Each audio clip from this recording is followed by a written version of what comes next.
Assalamualaikum warahmatullahi wabarakatuh. Alhamdulillahi rabbil alamin. Assalatu wassalamu ala rasulillah. Saudaraku yang insya Allah dirahmati oleh Allah subhanahu wa ta'ala. Pada kesempatan ini kita akan mendengarkan rumus yang datangnya dari Allah subhanahu wa ta'ala yang mampu mengubah musibah kita menjadi suatu kebaikan. Musibah adalah satu dari 3 bentuk ujian yang datangnya dari Allah untuk menguji keimanan hambanya. Yang pertama adalah ujian berupa perintah, ujian berupa larangan, dan ujian berupa musibah. Musibah berpeluang menimpa siapa saja. Orang kaya, orang miskin, orang punya pekerjaan, tidak punya pekerjaan. Orang yang punya pasangan, yang belum punya pasangan, yang punya anak, yang belum punya anak. Semua berpeluang mendapatkan musibah datangnya dari Allah subhanahu wa ta'ala. Sebagaimana firman Allah subhanahu wa ta'ala dalam surah kedua Al-Baqarah ayat 155. وَلَنَبْلُوَنَّكُمْ بِشَيْءٍ مِنَ الْخَوْفِ وَالْجُوعِ وَنَقْصٍ مِنَ الْأَمْوَالِ وَالْأَنْفُسِ وَالثَّمَرَاتِ. Kata Allah, sungguh kami akan menguji kalian berupa musibah dalam bentuk rasa takut seperti sekarang, ketakutan dengan virus COVID-19, kekurangan harta, buah-buahan, kelaparan, bahkan jiwa kalian. Musibah ketika menimpa seseorang membuat dada terasa sumpek, sempit, sehingga orang yang tertimpa musibah seolah-olah walaupun berada dalam ruangan yang luas, dia merasa sempit. Tidur tak nyenyak, makan tak enak, bekerja tak semangat. Jika tidak diatasi dengan cara yang tepat yang datangnya dari Allah subhanahu wa ta'ala, bisa membuat orang-orang yang ditimpa musibah dan menempuh hal-hal yang tidak diridhoi Allah dan Rasulnya. Seperti mengatasi musibahnya dengan jalan yang keliru, seperti menegak miras, mengkonsumsi narkoba.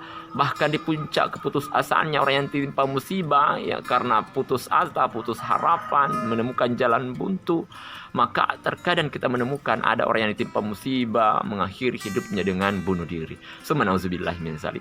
Tentu kita tidak ingin hal ini terjadi pada diri kita, keluarga kita, orang yang kita kenal, dan saudara-saudara kita yang lain. Maka dari itu, tiada jalan untuk menyelesaikan musibah yang menimpa kita dengan cara yang tepat, itu hanya datangnya dari Allah subhanahu wa ta'ala. Rumus pertama adalah berzikir kepada Allah subhanahu wa ta'ala. Apa hubungannya musibah dengan zikir? Orang yang tertimpa musibah, yang pertama paling awal dia rasakan adalah dada terasa sempit, sumpek. Maka kata Allah subhanahu wa ta'ala, untuk menjadikan hati ini kita lapang sehingga kita bisa tabah dengan musibah yang menimpa kita, bersabar hanya dengan berzikir kepadanya. Kata Allah, ala bizikrillahi tatmainnul qulub. Hanya dengan berzikir kepada Allah, hati menjadi tenteram, menjadi lapang. Jadi terapis yang pertama kita harus lakukan kepada diri kita atau orang yang kita kenal sedang tertimpa musibah, ingatkan supaya mereka mengingat Allah dengan berzikir kepada Allah subhanahu wa ta'ala. Ya. Sebagaimana firman Allah subhanahu wa ta'ala, fabasyirin minas sabirin.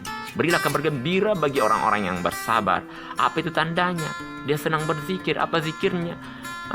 Qalu inna lillahi wa inna ilaihi rajiun. Apabila dia ditimpa musibah, dia segera mengucapkan inna lillahi wa inna ilaihi rajiun. Dia menasehati dirinya bahwa sesungguhnya ini kami datangnya dari Allah dan akan kembali kepada Allah subhanahu wa ta'ala. Tidak hanya itu, dengan zikir kepada Allah subhanahu wa ta'ala, Allah akan mengeluarkan kita dari musibah yang kita sedang alami. Seperti apa yang dialami oleh Nabi Yunus alaihi salam. Nabi Yunus alaihissalam ditimpa musibah berupa ditelan ikan. Kata Allah dalam Al-Quran, falaula innahu kana minal musabbihin lalabisa fi batnihi ila yaumi yub'atsun. Sekiranya Nabi Yunus tidak banyak berzikir kepada Allah sebelumnya, maka dia akan tinggal dalam perut ikan itu sampai hari bangkit. Surah As-Saffat, surah 37, ayat 143. Ya. Kalau secara logika, orang sudah berada dalam perut ikan, pasti sudah jadi tai. Tapi itulah kelebihan berzikir kepada Allah Subhanahu wa Ta'ala. Apa zikirnya Nabi Yunus? La ilaha illa anta subhanaka inni kuntu minaz zalimin. Dengan zikir ini dia mampu bertahan dalam perut ikan 3 hari 3 malam. Bahkan selamat dari laut yang sangat dalam. Bilal bin Rabah, budak miskin yang disiksa oleh majikannya karena akidahnya, karena keislamannya, ditindis batu di padang pasir yang panas, kaki dan tangannya diikat, bahkan dicambuk. Namun dengan zikir yang ucapkan la ilaha illallah, setiap dicambuk tetap dia mengucapkan la ilaha illallah. Dengan kalimat la ilaha illallah, Bilal meyakinkan jiwanya, dirinya, raganya, walaupun saya ditindis batu, dicambuk, saya tidak akan mati tanpa seizin Allah Subhanahu wa Ta'ala. Karena Allah memiliki sifat rububiyah. Hanya Allah yang bisa menghidupkan dan yang mematikan, yang memiskinkan dan mengkayakan, yang mensakitkan dan menyembuhkan. Sehingga apa yang terjadi, datanglah Abu Bakar menawarkan kepada tuannya, juallah Bilal kepada aku, daripada kau cambuk sampai mati, dia tidak akan keluar dengan akidahnya. Maka merdekalah Bilal, tidaklah dia jadi budak. Andaikan dia tidak berzikir kepada Allah, istiqamah dengan la ilaha illallah, mungkin dia sampai detik ini menjadi budak sampai mati. Masya Allah.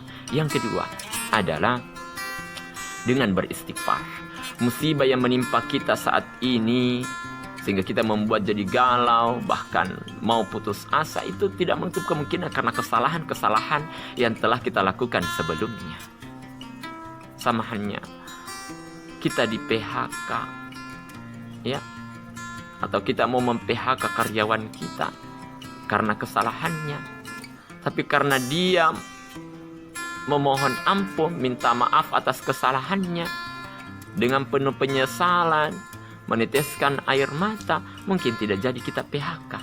Sama dengan Allah, mungkin Allah detik ini ingin mendatangkan musibah kepada kita, tapi karena kita banyak beristighfar, maka Allah membatalkan musibah yang akan didatangkan kepada kita. Sebagaimana firman-Nya dalam Al-Quran, wa ma kana Allahu mu'azzibahum wa hum yastaghfirun. Bagaimana mungkin Allah mau mengazab mereka sedang mereka masih berzikir kepada Allah Subhanahu wa Ta'ala.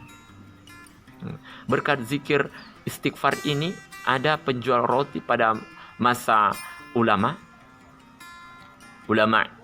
Imam Hambal, ketika berdoa, doanya dikabulkan semua oleh Allah Subhanahu. Tidak ada doanya yang tak dikabulkan oleh Allah Subhanahu wa Ta'ala. Namun ada doa yang membuat dia galau, karena sampai detik itu belum dikabulkan oleh Allah Subhanahu wa Ta'ala. Suatu ketika dia pergi berjamaah ke masjid. Setelah pulang salat Isya, dia mendapati orang yang sedang diusir di masjid karena mau tidur di masjid. Pengurus masjid tidak mengizinkan, maka dia mengundang untuk beristirahat di rumahnya sampai menunggu waktu subuh.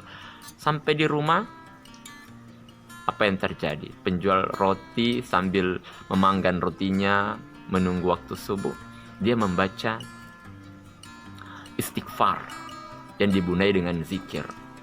Apa istighfarnya? Dia membaca la ilaha illallah wahdahu la syarika la lahul mulku wa lahul hamdu wa huwa ala kulli syai'in qadir la haula wa la quwata illa billah faghfirli. Sehingga tamunya itu berkata bahwa kamu itu kenapa selalu mengucapkan zikir seperti itu? Berdiri, duduk, kau tetap ucapkan. Mungkin berkat ini doa saya diijabah oleh Allah Subhanahu wa Ta'ala.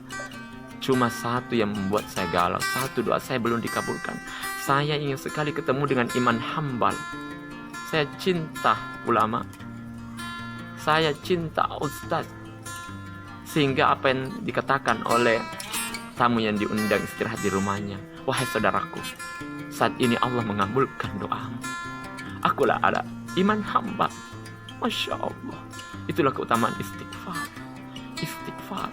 Kalau kita saat detik ini sudah lama berdoa kepada Allah Subhanahu wa Ta'ala, belum diijabah oleh Allah, mungkin karena kita banyak dosa, maka bacalah zikir itu tadi. Yang ketiga adalah bersedekah. Sedekah akan mengubah musibah kita menjadi satu kebaikan. Kata Rasulullah, sedekah itu tidak hanya berupa materi, mengucapkan la ilaha illallah subhanallah Allahu akbar, membanduri di jalan, berkata-kata yang baik, senyum kepada orang dengan ikhlas karena Allah Subhanahu wa Ta'ala, itu adalah sedekah. Sedekah apa saja yang membuat orang jadi senang. Ada yang mungkin saat ini galau karena tidak dapat pekerjaan, ya, bersedekahlah. Karena betapa banyak orang yang dapat pekerjaan karena kebaikannya. Apa kebaikan? Seperti silaturahmi. Di tempat silaturahmi ada yang menawari pekerjaan. Betapa banyak orang yang galau karena sampai detik ini belum dapat jodoh, tapi berkat tabassamu ka biwajhi, kamu tersenyum, dia dapat jodoh. Maka bersedekahlah. Seperti ini tadi, yang rindu ketemu dengan hamba, dia hanya menawarkan tempat tidur sehingga orang menjadi nyaman. Berkat itu dia melakukan amalan itu, dia bisa ketemu dengan iman hamba, membuat orang rasa nyaman, memberikan tempat istirahat bagi orang yang membutuhkan. Itu adalah sedekah. Yang keempat adalah jangan lupa minta kepada Allah Subhanahu wa Ta'ala. Mungkin saat ini kita tidak keluar dari masalah karena kita memang minta kepada Allah untuk dikeluarkan dari masalah kita. Pernah mungkin suatu masa ketika keluarga yang berada di keluarga besar kita bagi-bagi THR, lantas kita tidak dapat bagian. Kita pendam sampai 1 tahun. Kenapa tahun lalu kamu tidak kasih saya THR? Ya, karena kamu tidak minta. Saya menganggap kamu mampu. Iya. Jadi mungkin detik ini kita tidak dikeluarkan dari masalah kita karena mungkin Allah menganggap kita mampu, tanpa dibantu oleh Allah Subhanahu wa Ta'ala. Inilah rumus yang datangnya dari Allah Subhanahu wa Ta'ala, yang insya Allah mampu mengubah musibah yang menimpa kita menjadi suatu kebaikan. Selamat mencoba, sehingga mudah-mudahan musibah yang kita alami, Allah mengeluarkan kita darinya. Terima kasih atas perhatian. Assalamualaikum warahmatullahi wabarakatuh.